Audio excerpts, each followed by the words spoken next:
Hi, this is Brian Schiff with Functionally Fit. In this call, I'm going to review 2 effective posterior shoulder stretches to improve posterior shoulder mobility.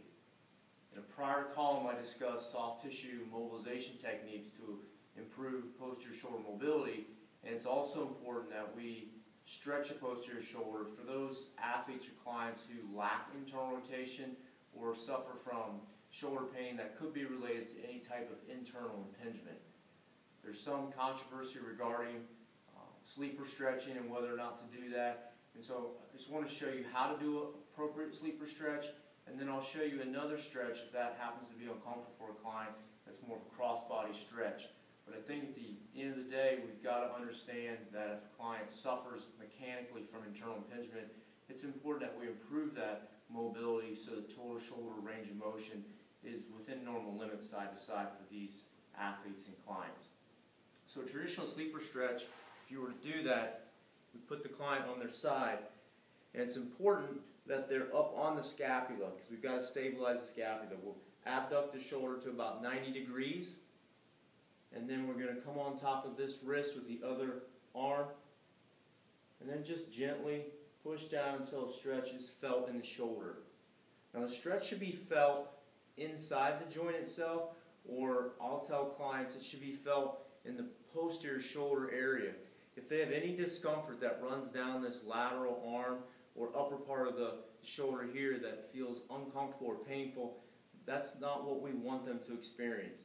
So one modification that you may try if that's the case, you could have them roll their trunk back about 20 or 30 degrees. This has been mentioned in the literature by Kevin Wilk, so it's a nice rollback technique.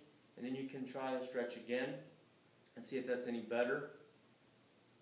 You may also work to modify the degree of abduction. Perhaps you come down about 70 degrees instead, and you can play around with that. This is just one technique, a sleeper stretch.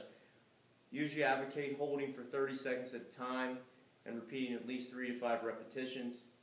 The alternative stretch, or a stretch that I'll use in addition to, is a cross-body stretch. So we're going to take, in this case, the left forearm over the right. Again, we're up at about 90 degrees of abduction. The hand goes underneath the distal triceps and the elbow, and now I just lift until I feel a good stretch in that shoulder. Again, I'm on my right scapula, so that's stabilizing that. So it's allowing me to get a good stretch in that posterior shoulder without compensation. You have to be careful they don't rotate their torso, so make sure they stay nice and consistent as they do this stretch. And again, this is a good alternative to the sleeper stretch, but it can also be used in addition to. So both stretches are very effective. Again, I like to follow my soft tissue mobilization with this type of stretching. To be effective and to improve motion, clients have to do it on a daily basis. For your throwing and your overhead athletes, particularly when they're in season, it's usually pretty important that they do it on a consistent basis. For those pitchers that I work with, a lot of them need work on this, and just doing some daily work can really improve their biomechanics and keep them out of the PT clinic and help them stay more healthy and be successful in their throwing mechanics and overall shoulder health. So 2 great stretches to use. Again, quality, important that they're in the right positions and that they do not force through any discomfort. But I think you'll find those to be an effective way to improve soft tissue tightness and improve overall shoulder